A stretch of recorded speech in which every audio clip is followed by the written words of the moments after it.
వివాదంపై నాంపల్లి కోర్టులో విచారణ ముగిసింది. ఈ కేసులో నటులు దగ్గుపాటి వెంకటేష్, రానా, సురేష్ బాబు తదుపరి విచారణకు హాజరు కావాలని కోర్టు ఆదేశించింది. ఇక వాదనలు విన్న కోర్టు తదుపరి విచారణను అక్టోబర్ 16కు వాయిదా వేసింది. ఫిలిం నగర్లోని డెక్కన్ కిచెన్ హోటల్ను అక్రమంగా కూల్చివేశారంటూ నందకుమార్ అనే వ్యక్తి ఫిర్యాదు చేశారు. ఇక ఈ కేసుకు సంబంధించి హీరో రానా, వెంకటేష్, సురేష్ తరపున అడ్వకేట్ కోర్టుకు హాజరయ్యారు.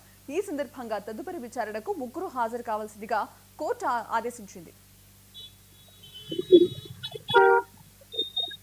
వెంకటేష్ అండ్ అభిరామ్ అండ్ సూర్యబాబు నలుగురు వాళ్ళ ఫ్యామిలీ మెంబర్ నలుగురు ఇంకో అకౌంటెంట్ ఉన్నారు.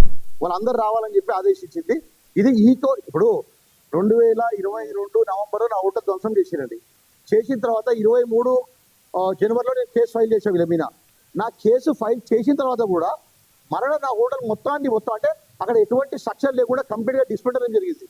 ఇది ఇలా ఉండగా మళ్ళీ వెళ్ళి జిహెచ్ఎంసీలో వెళ్ళి మేము ఇంకొకరికి వేరే వాళ్ళకు లీజ్కి ఇచ్చామని చెప్పి మళ్ళీ జిహెచ్ఎంసీ పర్మిషన్ తెచ్చుకోవడం ఇంతవరకు కరెక్ట్ అండి. అంటే జిహెచ్ఎంసీలో ఆల్రెడీ తెలియదండి ఈ సివిల్ డిస్ప్యూట్స్ ఉన్నాయని చెప్పి, దీంట్లో క్రిమినల్ కేసులు ఉన్నాయని చెప్పి తెలిసినా కూడా జిహెచ్ఎంసీ వాళ్ళు ఎట్లా పర్మిషన్ ఇస్తారు? జిహెచ్ఎంసీని ఎట్లా మేనేజ్ చేశారు వీళ్ళు? అంటే జిహెచ్ఎంసీ కమిషనర్కి ఆల్రెడీ కంటెంప్ట్ ఉంది. అది కూడా జిహెచ్ఎంసీ వాళ్ళు వీళ్ళకి పర్మిషన్ ఇచ్చారు, వేరే వాళ్ళకు లీజ్కి ఇచ్చారు. అంటే కంప్లీట్గా ఇలాంటి రూల్స్ రెగ్యులేషన్ లేకుండా కంప్లీట్గా అక్రమంగా చేస్తున్నారండి. అది కాకుండా 25లో మరలా నేను ఇంకో కంప్లైంట్ ఇవ్వడం జరిగింది సివి ఆనంద్ గారికి. ఆ దానిపైన కూడా వాళ్ళు కేసు రిజిస్టర్ చేయలేరు. మరలా నాంపల్లి కోర్టు 25 జనవరిలో మరొక కేసు రిజిస్టర్ చేసింది వాళ్ళపైన.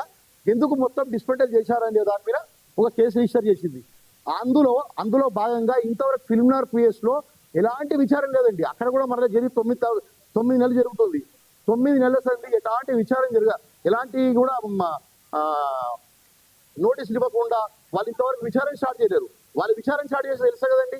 మరి ఎక్కడి నుంచి ఆదేశాలు వస్తున్నాయి, వీళ్ళ వెనుక ఉన్న పొలిటికల్ అండా ఎవరు, దీని వెనుక ఉన్న కుట్రదారులు ఎవరు, దీని వెనుక ఉన్న ఏ విధంగా లాబీ నడుస్తుంది, ఏ విధంగా వీళ్ళ అంటే డబ్బు బలమా లేకుంటే ఎవరినైనా ఏ సంస్థనైనా.